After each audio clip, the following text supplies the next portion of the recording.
Facebook is one of the tech giants which is well known globally. Like as we speak right now, you know very well, according to the statistics, we have got over 2 billion active users. Over 2 billion active users on Facebook. And like here in Kenya, hapa Kenya tu tukiongea or the users of Kenya here, we have got over 8 million active users, maybe something like that. That's according to 2020 statistics. That's what I saw. And it's a company that has been there in the industry like for the last almost over 18 years. It was started back in 2004, and hiyo miaka yote tumekuwa tukisema Facebook is going to die very soon, sijui nini, haiwezi kaa miaka ingine mbili and all that. But every time a new company comes out and a new application comes out, like we've heard of WhatsApp, we've heard of Instagram and so forth, they end up getting consumed by Facebook. At least as we speak right now, hizo ni kampuni zote zimenunuliwa na Facebook. They are owned by Facebook. And I don't think whether it's a company that is going to die very soon. I think now they started a payment system, a payment platform. So nowadays you can do payments using Facebook and so forth. I don't know whether they rolled it out. I'm not aware of it. I've not used it, but I will research much about it to get to know whether it's being used. And still, it's a company that you need to watch. But one thing you know, that in technology, everything is possible, or anything is possible. So long as we are in the technology, because technology keeps on changing. Remember, we used to have companies like Yahoo, though still Yahoo, I think, but I don't think whether most of the people, they normally use Yahoo, though niko na bado email ya Yahoo. And we used to have companies like MySpace, and today they do not exist anymore. And that's why I'm saying that anything in technology, it's possible. But in my today's video, I'm not concerned about Facebook. I don't want to talk about much about Facebook. My interest goes to WhatsApp, which is one of the companies that is owned by Facebook. For the few days, it has been trending a lot, and this is because of the controversial privacy policy that they came up with. They said that is going to be effective on February this year, that is 2021. But it's kind of, I've seen a blog that they were saying that sorry, this is my platform. I was checking the policy here, and I came across a platform that is said that the policy is going to be effective on May. They have moved it a little bit. They have given it time. This is because there has been a massive exodus from WhatsApp to other platform like Signal, Telegram. Nimesikia tu hii wiki yote nimeshinda nikisikia bado hujama and all that. Something that has been trending sana, imekuwa imekitrend sana. I don't know for how long, because I was not aware. Mimi nilikuwa naisikia tu manama best and all that. You know, kuna wale watu wanakuanga Facebook on this social platform a lot. So yeah, it's something that has been trending a lot, and many people are moving from WhatsApp to other platform because they feel like their security is being invaded. But according to me, I went through the policies. They are telling us to provide all this information like your contact and all that, and something that we've been providing them.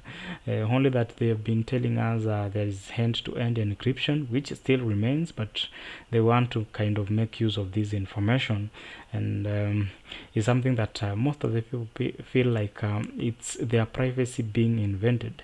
And according to me, I believe like there is nothing secure. Even if you go to Signal, even if you go to Telegram, they just lie to you like your privacy is not invaded, but in one way or the other. Ukienda hata Telegram tunapata adverts huko ni mob sana. So it's something that I would advise you to think about it. The same way vanya tu WhatsApp wamekupea to that time to deliberate whether you're going to move to other platform, because they have given a ultimatum that in case you don't provide all these one, then forget about WhatsApp, making use of WhatsApp, because they want to serve you better. And this is because they want to use this kind of content to their ads on Facebook. Remember, there has been even that exchange of data from WhatsApp to Facebook and so forth. Like for example, if it is ads and so forth, you can decide whether you want your not ads but status. You can decide whether your status you want it to be visible on Facebook, and people have been doing that. So sometimes I feel like it's not about privacy. You need to find something else that at least inaweza kufanya uame kutoka WhatsApp and the platform. But if you feel like you can unataka kuama, there's no problem. Sikuja kuzuia, I'm just giving out my opinion. So basically they want to use this information for advertisement, and as you know that nowadays they are deploying what we refer to as artificial intelligence, which is kind of using machine learning, such that when you search or you post a certain content, now you can get advertisements that are related to that. So it means like in one way or the other, maybe your information might land to the third party, like for example the advertisers and so forth, which I don't believe so. I strongly believe like it's an information that might need to deploy it on their artificial intelligence platform that are using the machine learning and so forth. Remember, I told you that AI is what is going to shape up the future. The future is all about artificial intelligence, and artificial intelligence, the oil or the petrol is that needs to make that machine keep on moving is now the data. That's where the data science comes in. So that is the oil for the future tech industry. Now, what are some of the threats of this kind of policy? One thing I feel like they want just to put these policies on paper such that hakuna mtu atakuja kuzuia maybe make use of this information. And also ukiangalia politically vitu za Trump and all that, tumesikia all those kind of stuff. They have been having kind of fight between Facebook and Trump and other politicians, and I think they want to make it straight such that at least wakitumia this kind of information, you just don't feel like unaweza wapeleka in the court of law alafu uweze, something like that. So generally that is the kind of thing that I would say that it might be leading to kind of coming up with this policy. And what are some of the threats? The other threats ni kama, for example, sometimes you have seen a documentary that was done by Al Jazeera.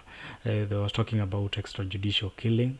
I think also if you are in tech industry, you've seen this documentary about Edward Snowden, Joseph Snowden, who is a whistleblower, and he was working with the CIA and other security agencies in USA.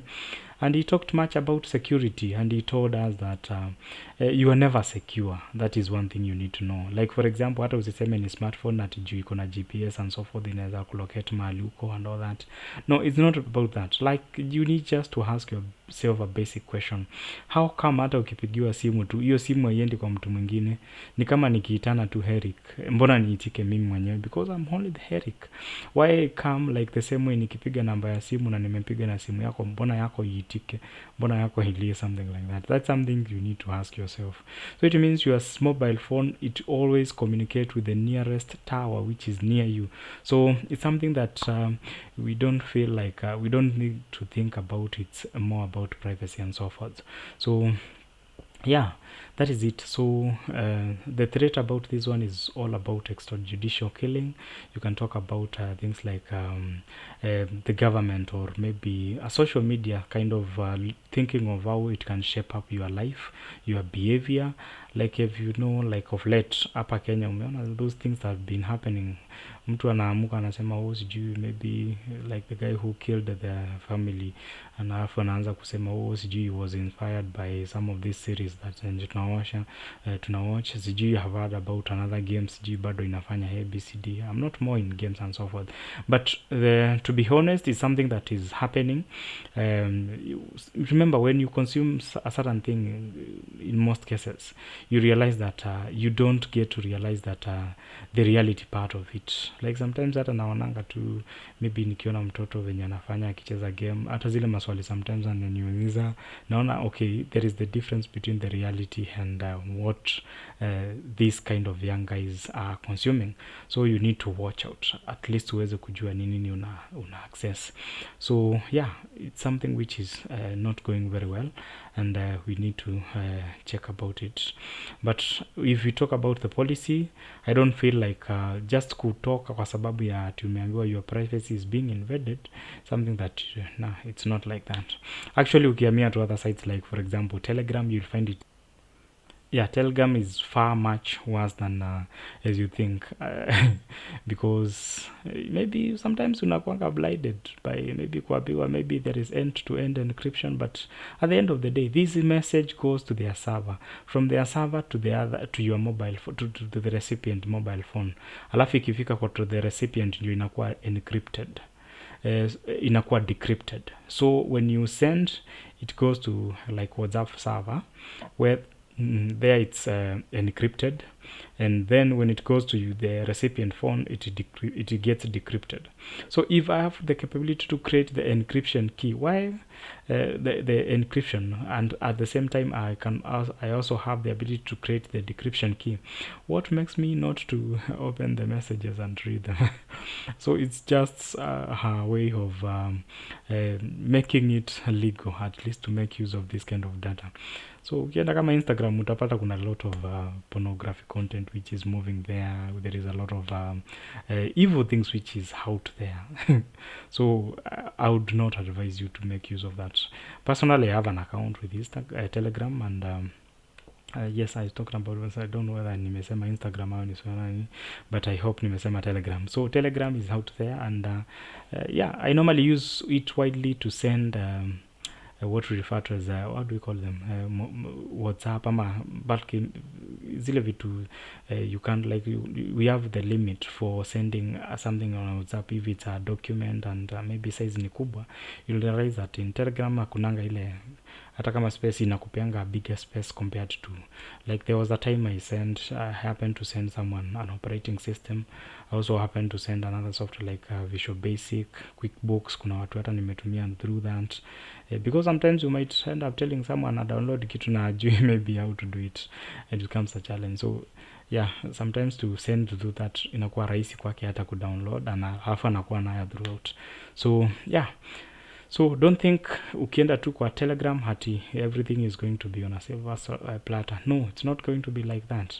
Actually uko utapata maybe there is a lot of there is no privacy actually. Utapata ni ile tu kuambiwa there is privacy, but in most cases it's not as you think.